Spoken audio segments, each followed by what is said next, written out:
Welcome to Telangana State Board of Intermediate Education Digital Classes for Vocational Courses. I am M. Narasimha Reddy, M.Com Gold Medal in Taxation from Kakatiya University, CGL in Vocational Accounting and Taxation, Government Junior College, Sirpur Kagaz Nagar, District Komaram, Asifabad. Learning objectives. First one is types of audit. Second one is the interim audit, advantages and disadvantages of interim audit. Third one is the distinction between the continuous audit and interim audit. Fourth one is the balance sheet audit, occasional audit and standard audit. ఆడిట్లలో రకములు అభ్యాసనం చేయవలసినటువంటి విషయాలు. ఒకటవది ఆడిట్లలో రకములు, రెండవది మధ్యకాలిక audit మరియు మధ్యకాలిక audit యొక్క ప్రయోజనాలు మరియు నష్టాలు. మూడవది మధ్యకాలిక ఆడిట్కు మరియు అవిచ్ఛిన్న ఆడిట్కు మధ్య వ్యత్యాసాలు. నాలుగవది ఆస్తి అప్పుల పట్టి ఆడిట్, అనిశ్చిత ఆడిట్ మరియు ప్రామాణిక audit. Auditing to Unit 3 Types of Audit Part F Digital Class. Auditing 2 Unit 3 Audit రకములు Part F Digital Class. ఇక విషయానికి వచ్చినట్టయితే ఆడిట్ రకములు. ఆడిట్ రకములలో ఈ పార్ట్ ఎఫ్ డిజిటల్ క్లాస్ నందు మధ్యకాలిక ఆడిట్ గురించి, అదేవిధంగా బ్యాలెన్స్ షీట్ ఆడిట్ గురించి, అదేవిధంగా అకేషనల్ ఆడిట్ గురించి, అదేవిధంగా ప్రామాణిక ఆడిట్ స్టాండర్డ్ ఆడిటింగ్ గురించి మనం అధ్యయనం చేయబోతున్నాం. ఇక ఆడిట్ రకములలో మధ్యకాలిక ఆడిట్ విషయానికి వచ్చినట్టయితే మధ్యకాలిక ఆడిట్ అర్ధ సంవత్సరం ముగియక ముందే కంపెనీ మధ్యకాలిక డివిడెండ్లను ప్రకటించదలిచినచో అందుకు కావలసిన లెక్కలను తయారు చేయించి మధ్యకాలిక డివిడెండ్లను ప్రకటించే తేదీ వరకు ఆర్జించిన లాభాన్ని తేల్చి లెక్కలను ఆడిట్ చేయించవలను. సాధారణంగా అర్ధ సంవత్సరం లెక్కలను ఆడిట్ చేయించెదరు. ఈ విధంగా చేయించిన ఆడిట్ను మధ్యకాలిక ఆడిట్ అందురు. అంటే 2 సంవత్సరిక ఆడిట్ల మధ్య జరిగే ఆడిట్ను మధ్యకాలిక ఆడిట్ అందురు. ఇక మధ్యకాలిక ఆడిట్ అనేటువంటి పదానికి అర్థంలో ఈ ఆడిట్లో ఒక నిర్ణీత గడువు తేదీ వరకు, నిర్ణీత గడువు తేదీ అనగా సాధారణంగా అర్ధ సంవత్సరానికి అంటే 6 నెలల కాలానికి వ్రాయబడినటువంటి లేదా వ్రాసిన లెక్కలు ఏవైతే ఉంటాయో ఆ లెక్కలను ఆడిట్ చేయడం అనేది జరుగుతుంది.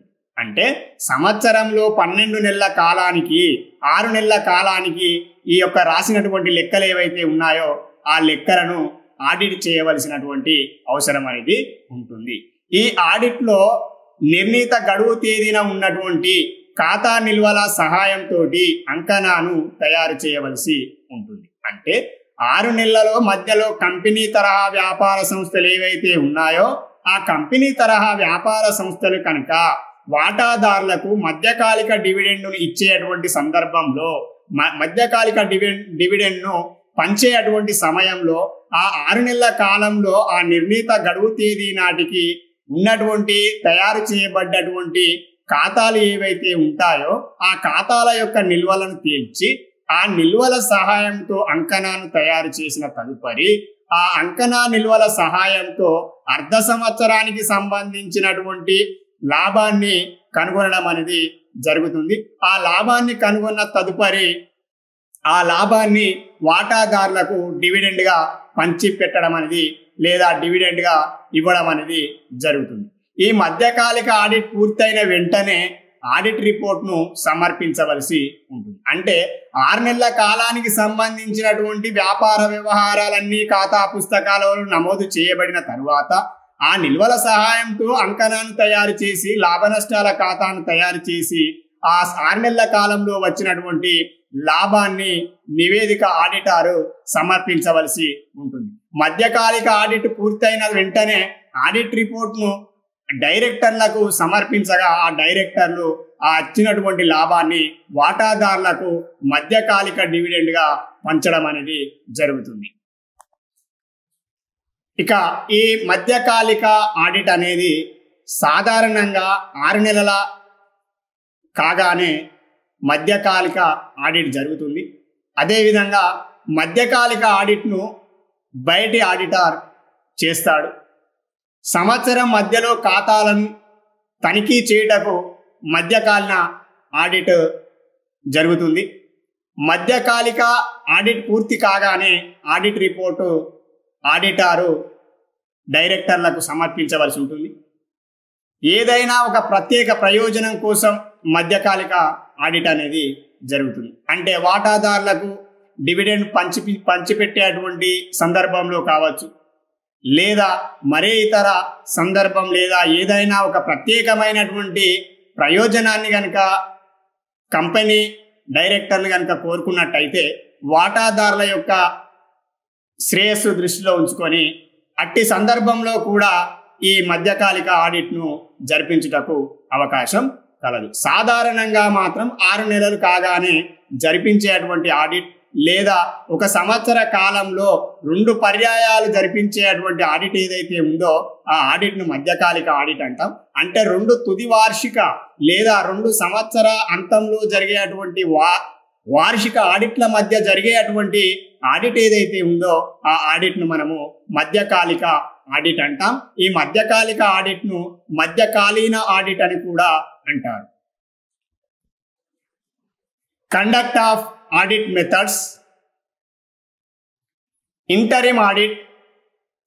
Interim audit means an audit which is conducted in between 2 annual audits. Its objects is to enable the company a review of the accounts and records of the business up to the date of the interim audit. Thus, interim audit may be ordered for a quarter or 6 months. Here, interim audit means an audit which is conduct in between 2 annual audits. Its objectives is to be enable the company declare an interim dividend. It involves a complete examination, a review of the accounts and records of the business concern up to the date of the interim audit. That's why interim audit may be ordered for a quarter time, 3 months, 4 months, or 6 months. Interim audit. Some writers opine that an audit which is conducted in between the 2 annual audits with a view to find out interim profits to enable the company to declare an interim dividend should be called interim audit. It is a kind of audit which is conducted between the 2 periodical or balance sheet audits. This type of audit is good where the publications of the interim figures are necessary. The final audit can be completed very soon if there has been an interim audit. Errors and frauds can be more quickly found and detected during the course of the year. ఇక మధ్యకాలిక audit గురించి తెలుసుకున్న విధంగానే మధ్యకాలిక audit యొక్క ప్రయోజనాలను, అదేవిధంగా మధ్యకాలిక audit యొక్క లోపాలను కూడా మనం తెలుసుకోవలసినటువంటి అవసరం ఉంది. ఇక ఆడిట్ రకములలో మధ్యకాలిక ఆడిట్ యొక్క ప్రయోజనాలను కనుక మనం పరిశీలించినట్టయితే అందులో 1వ అంశం దోషాలను, మోసాలను త్వరగా కనుక్కొని నివారించుటకు అవకాశం కలదు. ఎందుకనగా 6 నెలల కాలానికి లేదా 4 నెలల కాలానికి ఒక నిర్ణీత తేదీ వరకు వ్యాపారాది ఖాతా పుస్తకాలన్నీ అర్హత కలిగినటువంటి ఆడిటర్ చేత తనిఖీ చేయించడం ద్వారా ఆ ఆడిటింగ్ యొక్క పని అనేది త్వరగా జరగడం వల్ల దోషాలను అదేవిధంగా ఆ సంస్థలో జరిగినటువంటి మోసాలను త్వరగా కనుక్కొని నివారించడానికి అవకాశం కలదు. అదేవిధంగా ఎవరైనా సిబ్బంది సంస్థలోని సిబ్బంది కనుక దురుద్దేశంతో కానీ స్వార్థంతో కానీ మోసాలను కనుక చేసినట్టయితే అట్టి మోసాలను అదేవిధంగా దోషాలను అరికట్టుటకు అదేవిధంగా భవిష్యత్తులో పునరావృతం కాకుండా రిపీట్ కాకుండా కూడా ప్రణాళికలను రూపొందించుటకు అవకాశం కలదు. అదేవిధంగా రెండవ అంశం, సంవత్సరం మధ్యలో ఆడిట్ జరుగుతుంది అనే అభిప్రాయం వల్ల సంస్థ సిబ్బంది ఖాతాలను సిద్ధం చేసుకుంటారు. ఎందుకనగా 6 నెలల కాలం తర్వాత తప్పకుండా మధ్యకాలిక ఆడిట్ జరుగుతుందనేటువంటి ఉద్దేశంతో సంస్థలో పనిచేసే అటువంటి సిబ్బంది ఎవరైతే ఉన్నారో ఆ సిబ్బంది త్వరగా అదేవిధంగా ఖాతాల పుస్తకాలను అదేవిధంగా పద్దులను రాయడం అదేవిధంగా వ్యాపార వ్యవహారాల ఖాతా పుస్తకాల్లో నమోదు చేసేటువంటి కార్యక్రమం అనేది జరుగుతుంది. దీనిని కూడా మనం ఒక ప్రయోజనంగా చెప్పడం అనేది జరుగుతుంది. ఎందుకంటే 6 నెలల తర్వాత తప్పనిసరిగా మధ్యకాలిక ఆడిట్ జరుగుతుందనేటువంటి ఉద్దేశంతో సంస్థలో మీ సిబ్బంది ఖాతా పుస్తకాలను సిద్ధం చేయుటకు అవకాశం కలదు. అదేవిధంగా మూడవది, సంస్థ సిబ్బందిపై నైతికమైన నియంత్రణ మోరల్ చెక్ ఉంటుంది. మరియు సంస్థ సిబ్బందిలోని వారు ఎక్కువగా జాగ్రత్తగా పనిచేయదు. అంటే దీని అర్థం 6 నెలల కాలం తర్వాత తప్పనిసరిగా మధ్యకాలిక ఆడిట్ జరుగుతుందనేటువంటి ఉద్దేశంతో సంస్థలోని సిబ్బంది నీతి నిజాయితీగా ఉండుటకు అదేవిధంగా ఏవైనా తప్పులు చేసినట్లయితే ఆడిట్లో దొరుకుతాయనేటువంటి ఉద్దేశంతో సిబ్బంది ఎక్కువ జాగ్రత్తగాను అదేవిధంగా పనిలో జాప్యం లేకుండా ఖాతా పుస్తకాలను తయారు చేయడం అనేది జరుగుతుంది. ఇక 4వ అంశం, ఈ రకమైన ఆడిట్ వల్ల తుది ఆడిట్ త్వరితగతిన పూర్తి అవడం అనేది జరుగుతుంది. ఎందుకంటే సంవత్సరంలో ఒకసారి చేసేటువంటి ఆడిట్ను మనం తుది ఆడిట్ అంటామని గత క్లాసు నందు నేర్చుకొని ఉన్నాం. అదేవిధంగా ఈ మధ్యకాలిక ఆడిట్ నందు ఈ రకమైన ఆడిట్ వల్ల తుది ఆడిట్ అనేది త్వరితగతిన పూర్తి అవుతుంది. అంటే దీని అర్థం 6 నెలలకు ఒకసారి ఆడిట్ చేయడం వల్ల ఈ యొక్క తుది ఆడిట్ అనేది ఫైనల్ ఆడిట్ అనేది త్వరితగతిన పూర్తి కావడానికి అవకాశం ఉంది. అంటే 6 నెలల కాలం వరకు చేసినటువంటి ఆడిట్ను తదుపరి 6 నెలల కాలానికి చేసేటువంటి ఆడిట్ అనేది త్వరితగతిన అవటకు అవకాశం కలదు. ఈ రకమైన ఆడిట్ వల్ల తుది ఆడిట్ త్వరితగతిన పూర్తి కావడం వల్ల వాటాదారులకు ఇచ్చేటువంటి డివిడెండ్ల విషయంలో కానీ అదేవిధంగా ఆడిటారు సమర్పించేటువంటి రిపోర్ట్ ఏదైతే ఉందో ఆ రిపోర్ట్ను అదేవిధంగా దోషాలను అదేవిధంగా మోసాలను త్వరితగతిన కనిపెట్టుటకు అదేవిధంగా అట్టి మోసాలు లేదా దోషాలు కనుక జరిగినట్టయితే వాటిని నివారించుటకు అదేవిధంగా తగు సమయంలో అట్టి మోసాలను లేదా అట్టి దోషాలను కనిపెట్టిన తదుపరి భవిష్యత్తులో పునరావృతం కాకుండా ఉండుట కోసం ఆడిటర్ యాజమాన్యానికి సలహాలు ఇవ్వడం అనేది జరుగుతుంది. ఆ సలహాలను పాటిస్తూ భవిష్యత్తు కార్యాచరణను రూపొందించుకున్నట్టు కూడా అవకాశం కలదు. Advantages of interim audit. The following are some of the main advantages of interim audit. First one is the errors and frauds can be more quickly found and detected during the course of the year. Second one is this type of audit is good where the pollution of the interim figures are necessary. This type of audit is good where the publication of the interim figures are necessary. Third point is there is a moral check on the staff of the client as the account are checked say after 3 or 6 months. Here there is a moral check on the staff of the client as the accounts are checked by after 3 or 6 months. Fourth one is the final audit can be completed very soon if there has been a interim audit. మధ్యకాలిక audit యొక్క ప్రయోజనాలను తెలుసుకున్న విధంగానే మధ్యకాలిక audit యొక్క నష్టాలను లేదా లోపాలను లేదా పరిమితులను కూడా మనం పరిశీలించినట్టయితే, మధ్యకాలిక ఆడిట్ యొక్క నష్టాలు, పరిమితులు లేదా లోపాలు. ఒకటవది, ఈ రకమైన ఆడిట్ వల్ల పని భారం పెరుగుతుంది మరియు ఆడిట్ చేయించడానికి ఖర్చు కూడా ఎక్కువ మొత్తం అవసరమవుతుంది. అంటే సాధారణంగా ప్రతి వ్యాపార సంస్థ కూడా తుది ఆడిట్ను మాత్రమే జరిపించినట్టయితే సంవత్సరానికి ఒకసారి తుది ఆడిట్ జరిపించడం వల్ల అయ్యేటువంటి ఖర్చు అనేది సంవత్సరంలో 2 పర్యాయములు జరిపించేటువంటి ఆడిట్నే మనం మధ్యకాలిక ఆడిట్ అంటాం. 6 నెలలకు ఒకసారి జరిపించేటువంటి ఆడిట్ వల్ల ఒకసారికి అయ్యేటువంటి తుది ఆడిట్కి అయ్యేటువంటి ఖర్చు కంటే ఈ ఖర్చు ఎక్కువ మొత్తంలో ఉండడం అనేది జరుగుతుంది.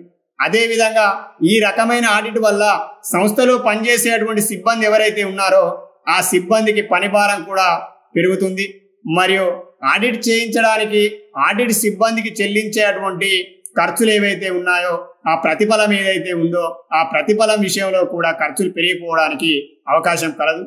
ఇక రెండవ అంశం, రెండవ నష్టాలు లేదా లోపాలు. మధ్యకాలిక ఆడిట్ పూర్తయిన తర్వాత కూడా సిబ్బంది మోసబుద్ధితో అంకెలను మార్చివేసే ప్రమాదం ఉన్నది. అంటే మధ్యకాలిక ఆడిట్ పూర్తయిన తర్వాత కూడా సిబ్బంది వ్యాపారాది ఖాతా పుస్తకాలను అదేవిధంగా నివేదికలను మోసబుద్ధితో యజమానిని మోసం చేయాలనేటువంటి ఉద్దేశంతో కూడా అందులో అంకెలను మార్చివేసేటువంటి ప్రమాదం కూడా ఉంది. అందుచేత ఆడిటారు తప్పనిసరిగా ఇటువంటి తప్పులు, దోషాలు, మోసాలు ఏవైనా ఉన్న ఎడల వాటిని గనక సరైన సమయంలో గుర్తించడం వల్ల భవిష్యత్తులో ఇటువంటి తప్పులు లేదా మోసాలు జరగకుండా లేదా దోషాలు జరగకుండా చర్య తీసుకున్నటకు అవకాశం కలదు. అదేవిధంగా మూడవ అంశం, ఈ రకమైన ఆడిట్ వల్ల పని భారం పెరుగుతుంది. ఎందుకనగా ఆడిట్ నోట్స్ను విస్తృతంగా తీసుకొనవలసి వస్తుంది. అంటే ప్రతి 6 నెలలకు ఒకసారి ఆడిటర్ తనిఖీ చేయడం వల్ల ఆడిటర్ తనిఖీ చేసేటువంటి ఆడిట్ నోట్స్ ఏదైతే ఉందో ఆ నోట్స్ను మనం ఎక్కువ విస్తృతంగా తీసుకొనవలసి వస్తుంది. ఈ తుది ఆడిట్లోనైతే ఆడిటింగ్ ఒకేసారి జరుగుతుంది సంవత్సర అంతంలో, కాబట్టి తుది ఆడిట్ నందు ఆడిట్ నోట్స్ ఎక్కువగా తీసుకొనవలసినటువంటి అవసరం లేదు. కానీ ఈ రకమైనటువంటి మధ్యకాలిక ఆడిట్ వల్ల ఆడిట్ నోట్స్ అనేది విస్తృతంగా తీసుకొనవలసి వస్తుంది. అదేవిధంగా ఆడిటర్, నాలుగవది, ఆడిటర్ నిర్వహణ సిబ్బంది లాలూచి పడడానికి అవకాశాలు ఎక్కువగా కలవు. అంటే దీని అర్థం సంస్థలో పనిచేసేటువంటి సిబ్బంది ఎవరైతే ఉన్నారో ఆ సిబ్బంది మరియు ఆడిటర్ యొక్క సిబ్బంది మధ్య ఏర్పడినటువంటి సంబంధాల వల్ల, ఎక్కువ కాలం పనిచేయడం వల్ల, అదేవిధంగా వారి మధ్య మంచి సంబంధాలను ఏర్పరచుకొని యజమాన్యాన్ని మోసం చేసేటువంటి ఉద్దేశంతో ఆడిటర్ యొక్క సిబ్బంది అదేవిధంగా క్లయింట్ యొక్క సంస్థ యొక్క సిబ్బంది లాలూచి పడి ఏకమై సంస్థకు మోసాలు అదేవిధంగా ద్రోహాలు కూడా చేసుటకు అవకాశం కలదు. అందుచేత అదేవిధంగా వార్షిక ఆడిట్ నందైతే, ముగింపు ఆడిట్ నందైతే సంవత్సరానికి ఒకేసారి ఆడిట్ జరుగుట కారణం చేత ఈ ఆడిటర్ యొక్క సిబ్బందికి మరియు నిర్వహణ సిబ్బందికి మధ్య లాలూచి అనేది తక్కువగా ఉండడం అనేది జరుగుతుంది. అదేవిధంగా ఆడిటర్ యొక్క సిబ్బందికి అదేవిధంగా నిర్వహణ సిబ్బందికి మధ్య ఏర్పడ్డటువంటి సంబంధాలు ఏవైతే ఉన్నాయో అవి లాలూచి పడడానికి అవకాశం కలదు. Disadvantages of interim audit. The following are some of the main disadvantages of interim audit. Interim audit may prove expensive because it involves addition work on the part of the auditor. Second one is the figure may be altered in the accounts which have already been done audit. Third one is it will mean that audit staff will have to prepare notes which they furnish interim audit. Fourth point is audit work becomes mechanical. ఇక అవిచ్ఛిన్న ఆడిట్కు మరియు వార్షిక ఆడిట్కు గల వ్యత్యాసాలు ఈ క్రింది విధంగా కలవు. మనము ఈ క్లాస్ నందు కూడా అవిచ్ఛిన్న ఆడిట్కు మరియు మధ్యకాలిక ఆడిట్ ఏదైతే ఉందో ఆ ఆడిట్కు సంబంధించినటువంటి వ్యత్యాసాలను తెలుసుకోబోతున్నాం. అదేవిధంగా అవిచ్ఛిన్న ఆడిట్ గురించి మనము పార్ట్ ఈ డిజిటల్ క్లాస్ నందు అవిచ్ఛిన్న ఆడిట్ యొక్క ప్రయోజనాలను, అవిచ్ఛిన్న ఆడిట్ యొక్క లోపాలను, అదేవిధంగా వార్షిక ఆడిట్కు మరియు అవిచ్ఛిన్న ఆడిట్కు మధ్య ఉన్నటువంటి వ్యత్యాసాలు, పోలికలు ఏవైతే ఉన్నాయో గత పార్ట్ ఈ డిజిటల్ క్లాస్ నందు నేర్చుకొని ఉన్నాం. అదేవిధంగా ఈ క్లాస్ నందు అవిచ్ఛిన్న ఆడిట్కు మరియు మధ్యకాలిక ఆడిట్కు ఉన్నటువంటి వ్యత్యాసాలను మనము గమనించవలసి ఉంటుంది, నేర్చుకోవలసి ఉంటుంది. ఇక విషయానికి వచ్చినట్టయితే అవిచ్ఛిన్న ఆడిట్ 1వ అంశం, ఈ ఆడిట్ సంవత్సరం పొడుగునా ఆడిటర్ వీలును బట్టి జరుగుతుంది. ఇక మధ్యకాలిక ఆడిట్ విషయంలో ఆడిటర్ ఒక నిర్ణీత గడువు తేదీ వరకు సాధారణంగా అర్ధ సంవత్సరానికి వ్రాసిన లెక్కలను ఆడిట్ చేయడం అనేది జరుగుతుంది. అవిచ్ఛిన్న ఆడిట్ అనేది సంవత్సరం పొడుగుతనా జరిగేటువంటి ఆడిట్ కాగా ఈ మధ్యకాలిక ఆడిట్ అనేది 6 నెలలకు ఒకసారి జరిగేటువంటి ఆడిట్ కావున ఒక అవిచ్ఛిన్న ఆడిట్ అనేది వ్యాపారాది వ్యవహారాలను సంవత్సరం పొడుగునా తనిఖీ చేయడం అనేది జరుగుతుంది. అది ఆడిటర్ యొక్క వీలును బట్టి. అదేవిధంగా మధ్యకాలిక ఆడిట్ విషయానికి వచ్చినట్టయితే ఈ ఆడిట్ ఒక నిర్ణీతమైనటువంటి గడువు తేదీ 4 నెలల కాలం లేదా 6 నెలల కాలానికి లేదా ఈ విధంగా 2 పర్యాయాలు జరుగుటకు అవకాశం కలదు. అదేవిధంగా 2వ అంశం, ఈ ఆడిట్లో సంపూర్ణ సమగ్ర ఆడిట్కు అవకాశం ఉన్నది మరియు ఈ ఆడిట్ చేయించడానికి అయ్యే వ్యయం చాలా ఎక్కువ. అంటే ఆడిటర్ యొక్క సిబ్బంది సంవత్సరం పూర్తి కాలంలో ఆడిటర్ సిబ్బంది తనిఖీ చేయడం వల్ల ఈ వ్యాపారాది ఖాతా పుస్తకాలలో నమోదు చేయబడ్డటువంటి అదేవిధంగా వ్యాపార నివేదికలు ఏవైతే ఉన్నాయో సంస్థ యొక్క నివేదికలను సంపూర్ణంగా సమగ్రంగా ఆడిట్ చేయడానికి అవకాశం ఉన్నది. మరియు ఈ యొక్క ఆడిట్ చేయించడానికి ఆడిట్ సిబ్బంది ఎక్కువ మొత్తంలో అవసరం పడతారు. అదేవిధంగా వారు సంవత్సరం పూర్తి స్థాయిలో ఆడిట్ చేయవలసి ఉంటుంది. కావున ఈ ఆడిట్కి అయ్యేటువంటి వ్యయం ఏదైతే ఉందో, ఖర్చు ఏదైతే ఉందో ఆ ఖర్చు కూడా ఎక్కువగానే ఉండడం అనేది జరుగుతుంది. ఇక మధ్యకాలిక ఆడిట్ విషయానికి వచ్చినట్టయితే ఈ ఆడిట్లో సంపూర్ణ సమగ్ర ఆడిట్కు అవకాశం తక్కువ మరియు ఈ ఆడిట్ చేయించడానికి అయ్యే వ్యయం చాలా తక్కువ. అంటే ఈ ఆడిట్ అనేది మధ్యకాలంలో జరిగేటువంటి ఆడిట్కు సమయం అనేది తక్కువగా ఉంటుంది కాబట్టి సంపూర్ణంగా అదేవిధంగా సమగ్ర ఆడిట్ నిర్వహించడానికి అవకాశం లేదు. అదేవిధంగా ఆడిటర్ యొక్క కొద్దిమంది సిబ్బంది మాత్రమే ఈ మధ్యకాలిక ఆడిట్ను నిర్వహించడం ద్వారా అయ్యేటువంటి వ్యయం కూడా తక్కువగా ఉండడం అనేది జరుగుతుంది. Distinction between the continuous audit and interim audit. Basis of distinction, continuous audit, interior audit. Under basis of distinction, first point is objective. In case of continuous audit, the object of the continuous audit is not ascertain the profit or loss of the undertaking for a given period. In case of interior audit, but the objective of interim audit is to certain and check the profit and loss for a given period. In basis of distinction, second point, scope of audit. In continuous audit, detailed and expensive checking of books of accounts is done. In case of interim audit, but in the case of interim audit, is detailed and extensive check is books of accounts is not done. మూడవ అంశం, ఆస్తుల అప్పుల నిరూపణ వ్యాపార సంవత్సరం చివరిలో జరుగుతుంది. అవిచ్ఛిన్న audit విషయంలో ఆడిట్ అనేది సంవత్సరం పూర్తి స్థాయిలో జరుగుతున్న కారణం చేత ఆస్తుల అప్పుల నిరూపణ ఏదైతే ఉందో ఆ ఆస్తి అప్పుల నిరూపణకు సంబంధించినటువంటి ఆడిట్ ఏదైతే ఉందో ఆడిట్ సంవత్సరం చివరిలో జరగమని జరుగుతుంది. ఇక మధ్యకాలిక ఆడిట్ విషయానికి వచ్చినట్టయితే ఆస్తులు అప్పుల నిరూపణ వ్యాపార సంవత్సరం ఆడిట్ జరిగినప్పుడు మాత్రమే జరుగుతుంది. అంటే 6 నెలల కాల వ్యవధికి కలిగినటువంటి ఆస్తులు ఏవైతే ఉన్నాయో ఆ 6 నెలల కాలానికి ఆ నిర్ణీత తేదీ నాడు ఆ ఆడిట్ జరిగినప్పుడు మాత్రమే ఆస్తి అప్పులను నిరూపణ చేయడానికి అవకాశం కలదు ఈ మధ్యకాలిక ఆడిట్ నందు. అదేవిధంగా 4వ అంశం అవిచ్ఛిన్న ఆడిట్ నందు ఈ ఆడిట్ చేయించుతున్నప్పుడు సంవత్సరం మధ్యలో అంకణను తయారు చేయవలసిన అవసరం లేదు. ఎందుకంటే అవిచ్ఛిన్న ఆడిట్ నందు ఆస్తి అప్పుల పట్టికను కానీ లేదా లాభ నష్టాల ఖాతాను కానీ సంవత్సర అంతంలో సంవత్సరం చివరిలో తయారు చేయుట కారణం చేత మధ్యలో ఖాతా నిల్వలను తేల్చుట కానీ లేదా అంకణను తయారు చేయవలసినటువంటి అవసరం అనేది లేదు.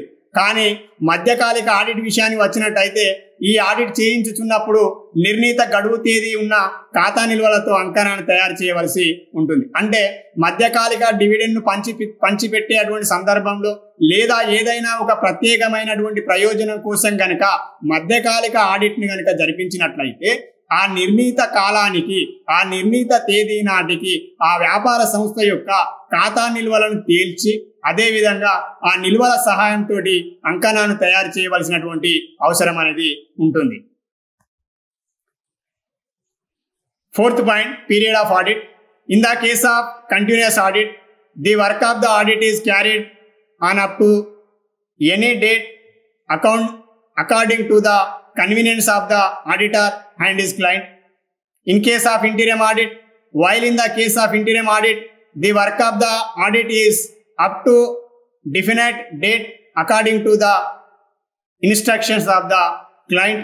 4th point, in case of continuous audit, in the case of continuous audit, in trial balance is prepared though through the total of certain amounts may be noted, while in the case of interim audit, the trial balance has to be prepared or checked. ఇక 5వ అంశం అవిచ్ఛిన్న audit. ఈ ఆడిట్లో సంవత్సర అంతాన audit పూర్తయిన వెంటనే ఆస్తి అప్పుల నిరూపణ జరుగుతుంది. అంటే సంవత్సరానికి అవిచ్ఛిన్న ఆడిట్ అనేది సంవత్సరం పొడుగునా జరిగేటువంటి ఆడిట్ కావడం చేత సంవత్సరం అంతంలో సంవత్సరం చివరిలో ఆడిట్ పూర్తయిన వెంటనే ఆస్తి అప్పుల నిరూపణ అనేది జరుగుతుంది. ఇక మధ్యకాలిక ఆడిట్ విషయానికి వచ్చినట్టయితే ఈ మధ్యకాలిక ఆడిట్లో ఆడిట్ జరిగినప్పుడు ఆస్తుల అప్పుల నిరూపణ జరుగుతుంది. అంటే ఆ నిర్ణీత తేదీ నాటికి జరిగేటువంటి ఆడిట్ ఏదైతే ఉందో ఆ ఆడిట్ జరిగినప్పుడే ఆస్తుల మరియు అప్పుల నిరూపణ అనేది మధ్యకాలిక ఆడిట్ జరగడం అనేది జరుగుతుంది. ఇక 6వ అంశం, ఈ ఆడిట్లో సంవత్సర అంతాన ఆడిట్ పూర్తయిన వెంటనే ఆడిట్ రిపోర్ట్ను సమర్పించవలసి ఉంటుంది. అంటే ఈ అవిచ్ఛిన్న ఆడిట్ అనేది సంవత్సరం చివరిలో జరగడం చేత సంవత్సరం పొడుగుతన జరగడం చేత ఈ ఆడిటర్ యొక్క రిపోర్ట్ ఏదైతే ఉందో ఆ రిపోర్ట్ను మనకు ఆడిట్ను పూర్తయిన వెంటనే సమర్పించవలసి ఉంటుంది. అదేవిధంగా మధ్యకాలిక ఆడిట్లో ఆడిట్ పూర్తయిన వెంటనే ఆడిట్ రిపోర్ట్ను సమర్పించవలసి ఉంటుంది. అంటే అవిచ్ఛిన్న ఆడిట్ నందైనను లేదా మధ్యకాలిక ఆడిట్ నందైనను ఆడిట్ పూర్తయిన తదుపరి ఆ నిర్ణీత తేదీ ప్రకారం ఆ రిపోర్ట్ను యాజమాన్యానికి సమర్పించవలసి ఉంటుంది ఆడిటర్.